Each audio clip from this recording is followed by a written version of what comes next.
दलों के। चलिए ठीक है, मैं रुक करना चाहूंगी अब समाजवादी पार्टी के प्रवक्ता का दीपक रंजन जी का। दीपक जी, एक बार फिर से आपका स्वागत है। दीपक जी कह रहे कि भैया माफिया वर्सेस महोत्सव का ये रण निकाय चुनाव का और जनता ने मूड बना लिया है। आप लोग कितने आश्वस्त, क्या लगता है इस बार बीजेपी को पटकनी दे पाएंगे, तो किन बेसिस पर? प्रवक्ता के को भी मैं सुन रहा था और मुझे लग रहा था कि ये सिर्फ एक रटा रटाया ऑडियो रिकॉर्डिंग था जिसको ये बचाने का काम कर रहे हैं और इनको शायद ये पता ही नहीं कि ये शहर का चुनाव है। ये एक्सेस का, हाईवे का, 5 लाख उसका, गाँवों के शौचालय का, एक रटा रटाया ऑडियो है जो इन लोगों को सुनाया जाता है कि यही बस तुमको बचना है। जब भी तुम किसी के बीच में बैठो या तुम डिबेट में बैठो तुमको यही बचाना है। इनको शायद ये पता नहीं कि ये कूड़ा साफ करने का चुनाव है। जब से इनका नगर निगम में इनका कब्जा है, शहरों का क्या हाल है, शहरों में नालियां बंद जा रही हैं, शहरों की सड़कें जो है खस्ता हाल है। नगर निगम के अंतर्गत जितनी भी सड़कें आती है, सिर्फ पीडब्ल्यूडी की कुछ सड़कें अगर आप हटा दीजिए तो मैं समझता हूँ कि सड़कों में गड्ढे जाता है और सड़कें कम है। इनको शायद मेरे भाई को ये नहीं पता कि ये चुनाव है किस चीज का। और ये अगर आप इन चुनावों को लेकर इतने ही गंभीर, इतने ही सीरियस, तो फिर एक बात बताएं, बहुत ईमानदारी के साथ जवाब दीजिएगा दीपक रंजन जी, कि फिर प्रचार प्रसार में अखिलेश यादव मुख्यमंत्री योगी आदित्यनाथ से पीछे क्यों छूट गए?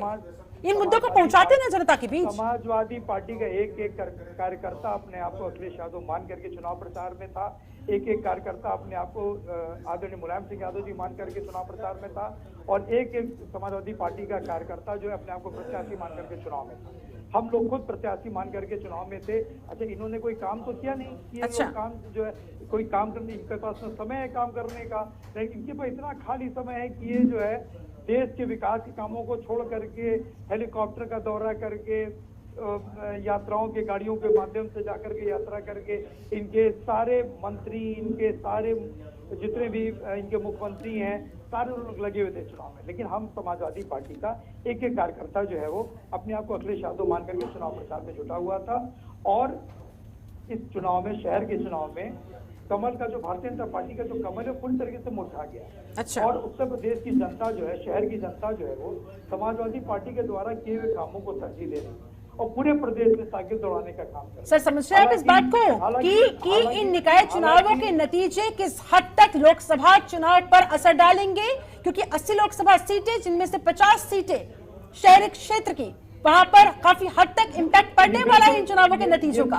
बावजूद इसके आप जरा अंदाजा लगाइए सर, एक बार मेरा सवाल होने दीजिए सर, सवाल पूरा होने दीजिए। 18 मंडल, 17 नगर निगमों में मुख्यमंत्री योगी आदित्यनाथ ने तमाम कार्यक्रम किए हैं और अखिलेश यादव ने कितने किए हैं? 7 नगर निगमों में। सर, डिफरेंस महसूस कर रहे हैं? तो जनता तक कौन ज्यादा पहुंचा होगा? मैंने आपको बताया तो कि समाजवादी पार्टी के एक कार्यकर्ता जो है वो अपने आप अखिलेश यादव जी मान करके चुनाव प्रचार में जुटा हुआ था।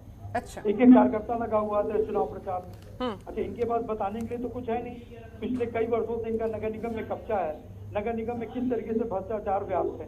अभी इन्होंने ग्लोबल समिट के नाम पे, G20 के नाम पे, इन्वेस्टर समिट के नाम पे नगर निगम का सारा पैसा इन्होंने सड़कों, जिस इन्वेस्टर जिस रोड से आने थे और जहां तक उनको जाना था, नगर निगम का सारा पैसा इन्होंने वार्डों से निकाल करके इन्होंने वहां पे लगाने का काम किया। तो वार्डों की दुर्दशा तो हो गया। वार्डों में जाकर के देखिए वार्डों में क्या हाल है। अब तो सर देखिए, जो होना था वो हो चुका। जो दावे आपको करने थे, जो वादे लोगों से करने थे, जो उन मैसेज उन तक पहुंचाना था, वो पहुंचाया जा चुका है। दूसरे चरण का मतदान भी समाप्त हो चुका है। अब तो इंतजार है बस ईवीएम खुलने का। ईवीएम में जनता ने क्या कुछ कैद किया है वो तस्वीर के स्पष्ट होने का। चलिए, माफी के साथ आपको रोकूंगी सर, फिलहाल मेरी मजबूरी है, मुझे यहाँ पर रुकना।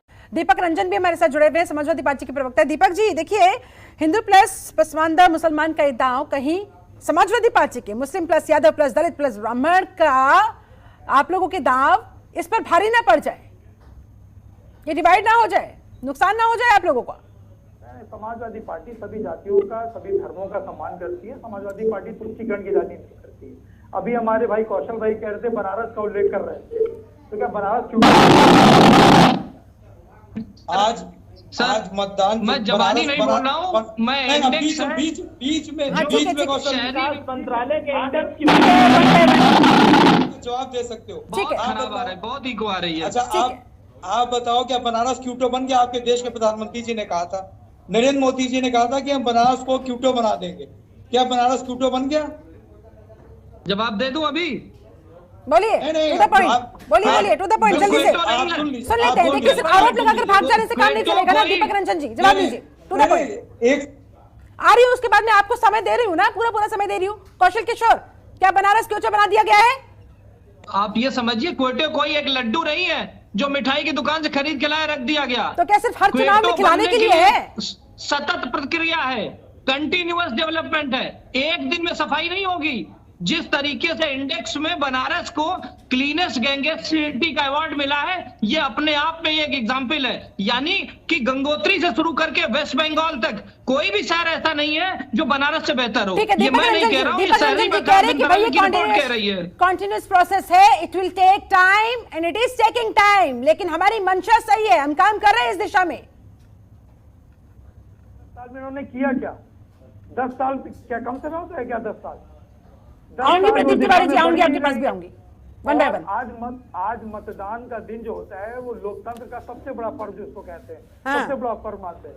लेकिन भारतीय जनता पार्टी के लोग, इन लोगों ने लोकतंत्र का ऐसा उपहास उड़ाने का काम किया है, जिस तरीके से लोगों ने संविधान की धज्जियां उड़ाने का काम किया, लोगों को वोट डालने से वंचित किया, लोगों के घरों में रोकने का काम किया। अच्छा ठीक है, अभी हमारे पुलकित भाई, नहीं लेट मी फिनिश, हाँ। अभी हमारे पुलकित भाई कह रहे थे, कानपुर का उल्लेख कर रहे थे कि कानपुर में एक जो है निर्दल प्रत्याशी की हत्या कर दी गई। पुलकित भाई, अभी कल ही एक व्यापारी की भी हत्या हुई।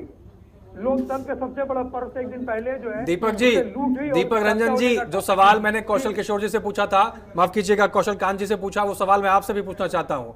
अगर जिस तरह से आपने उल्लेख किया कि मैंने कानपुर की वारदात का यहां पर जिक्र किया, तो आपसे सवाल यह भी है कि आपने भी देखा होगा कि इस टाइम सोशल मीडिया पर एक समाजवादी पार्टी के नेता का वीडियो बहुत तेजी से वायरल हो रहा है, और वो वीडियो का उल्लेख भी मैं कर देता हूं। एक थाना है, थाने के अंदर एक भाजपा के नेता पहुंचते हैं और उसी दौरान समाजवादी पार्टी के एक विधायक हैं, वो पहुंचते हैं और भाजपा नेता पर जमकर लात घूसे वार कर देते हैं, गाली गलौज करते हैं अपने समर्थकों के साथ। नहीं, मेरी पूरी बात सुन लीजिए, पूरी बात सुन लीजिए, पूरी बात सुन लीजिए। नहीं, मेरी पूरी बात सुनिए पहले, आपको पूरी बात सुननी पड़ेगी दीपक जी, पूरी बात आपको सुननी पड़ेगी। अगर सपा विधायक इस तरह से मारपीट थाने में करते हैं और आपके राष्ट्रीय अध्यक्ष कहते हैं कि हमें पुलिस पर भरोसा नहीं है, जब वो लखनऊ पहुंचते हैं अपने नेताओं के समर्थन में, जब पुलिस उनसे पूछती है कि चाय पीजिए, तो वो कहते हैं हमें पुलिस की चाय पे भरोसा नहीं है। जब आप लोगों को पुलिस प्रशासन में भरोसा नहीं है और आपके नेता पुलिस के थाने के अंदर इस तरह की हरकत करते हैं, तो आप किसी और से कैसे उम्मीद कर सकते हैं? आप भी तो जिम्मेदार करते हैं कानून व्यवस्था को लेकर।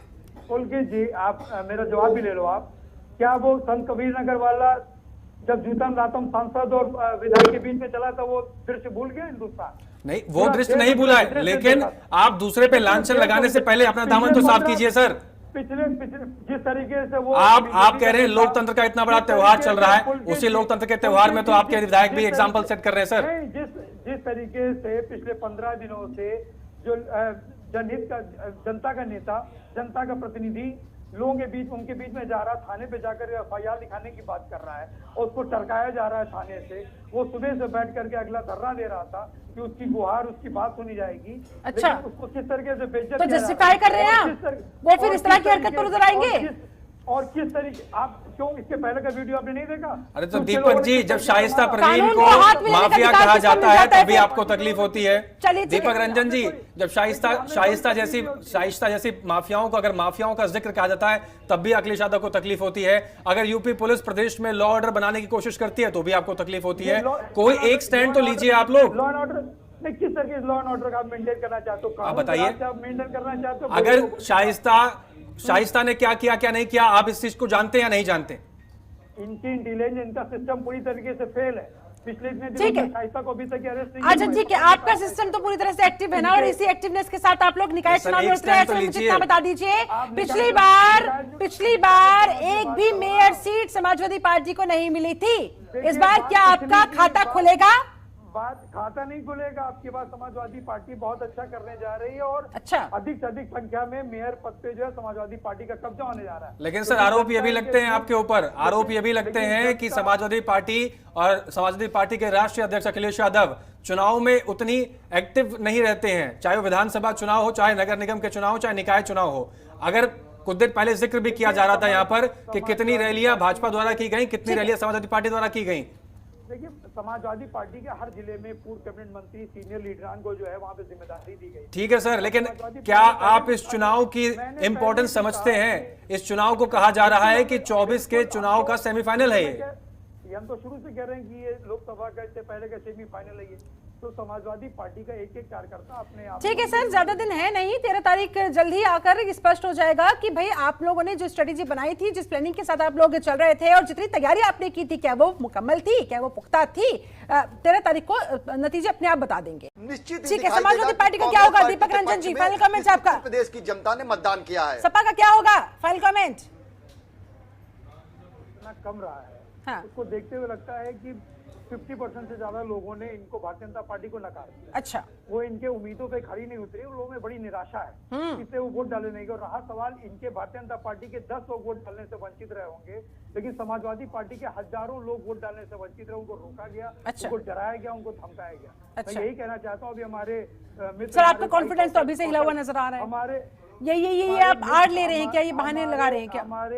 हमारे मित्र, हमारे भाई कह रहे थे कि भारतीय जनता पार्टी जीतती रही है, जीतेगी, और क्या क्या कह रहे थे। अच्छा। लेकिन जनता तो कह रही है कि एक ही भूल कमल का फूल। उत्तर प्रदेश की जनता तो आज चिल्ला चिल्ला करके ये कह रही है। ठीक है, कौशल जी फाइनल कमेंट जल्दी से सर। कह रहे कि भाई जनता ने अपनी भूल पहचान ली है, अब आप ज्यादा खुश मत होइए। जनता की भूल कमल का फूल।